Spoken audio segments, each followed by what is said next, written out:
Hello दोस्तों, बहुत बहुत बहुत और बहुत ही ज़्यादा स्वागत है आपका हमारे इस चैनल पर जिसका नाम है फैक्ट अडोब। पेश करते हैं हम आपके सामने एक बिल्कुल इंटरेस्टिंग वीडियो जिसमें हम बात करने वाले हैं एक बिल्कुल इंटरेस्टिंग साइंटिफिक एक्सपेरिमेंट के बारे में जो लगभग 150 साल से चल रहा है।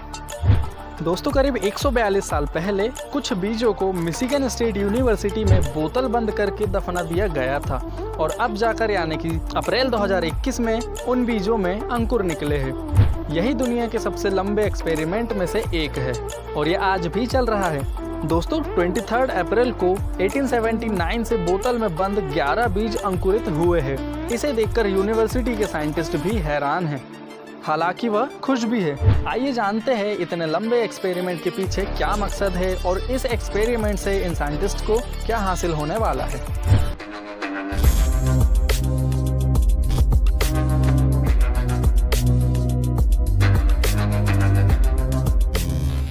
तो दोस्तों, मिशिगन स्टेट यूनिवर्सिटी में बॉटनी के प्रोफेसर डॉक्टर डेविड लॉरी 23 अप्रैल को अपने डिपार्टमेंट के बेसमेंट में गए।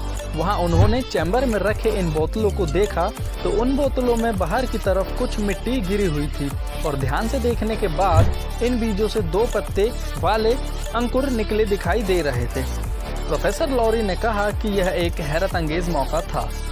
साल 1879 में वनस्पति विज्ञानी विलियम जेम्स बील ने मिशिगन के ईस्ट लैंसिंग इलाके से और आसपास के भी कुछ बीज जमा किए और उन्होंने इन बीजों को बोतलों में मिट्टी के साथ भरकर मिशिगन स्टेट यूनिवर्सिटी के कैंपस में एक सीक्रेट जगह पर छिपा दिया।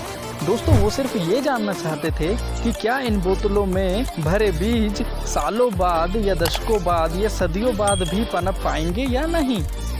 मतलब क्या ये बीज ज़्यादा टाइम तक ज़मीन के अंदर रहने से खराब तो नहीं हो जाएंगे। और दोस्तों, इस साल 2021 में अप्रैल के महीने में डॉक्टर लॉरी और उनके 4 साथियों ने इन बोतलों को खोजने का कवायद को शुरू किया।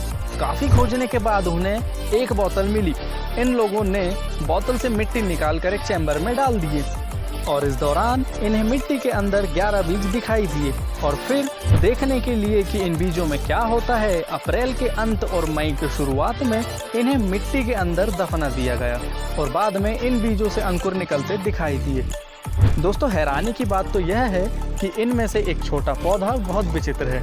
उसके पत्तों पर महीने रेशे और नुकीले किनारे हैं, जबकि बाकी बचे हुए पौधे सामान्य लग रहे थे। प्रोफेसर डेविड लॉरी ने कहा कि रेशे और नुकीले किनारों वाले पौधे को छोड़कर बाकी वर्बेस्कम प्लेटेरिया प्रजाति के लग रहे हैं।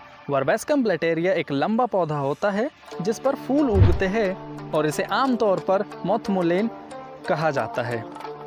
दोस्तों, इस प्रजाति के पौधों की शुरुआत साल 1800 में उत्तरी अमेरिका में हुई थी। ये काफ़ी लंबे समय जिंदा रहते थे। दोस्तों, प्रोफेसर लॉरी ने बताया कि विलियम जेम्स बील ने कई प्रजातियों के पौधों के बीजों को सुरक्षित रखा था और प्रोफेसर लॉरी को जो बाद में 11 बोतलें मिली उनमें से बोतलों में वर्बेस्कम थैप्सस प्रजाति पौधों के बीज भी है, लेकिन ये ज़्यादा विकसित नहीं हो पाए। दोस्तों, वर्बेस्कम प्लेटेरिया के बीज 9वीं बोतल में निकला था। विलियम जेम्स बील ने वर्बेस्कम प्लेटेरिया के 50 बीजों को अलग अलग बोतलों में रखा था। हर 4 या 5 दशक के बाद इन बोतलों को खोजा गया और इनमें से ज़्यादातर सही तरीके से अंकुरित होते आए हैं। इनका रिकॉर्ड मिशिगन स्टेट यूनिवर्सिटी के बॉटनी डिपार्टमेंट के रिकॉर्ड में मौजूद है। अगर आप चाहें तो गूगल या किसी दूसरी सर्चिंग वेबसाइट में जाकर यह चेक कर सकते हैं। दोस्तों, डॉक्टर लॉरी ने यह भी बताया कि 142 साल के बाद जब इन बीजों को सूरज की रोशनी और गर्मी मिली तो ये नींद से जाग गए। इनमें वापस जीवन उत्पन्न करने की इच्छा जागी और देखिए अब ये बीज वापस से अंकुरित हो रहे हैं।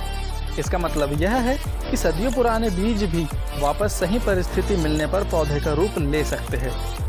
तो दोस्तों, इस वीडियो में बस इतना ही था।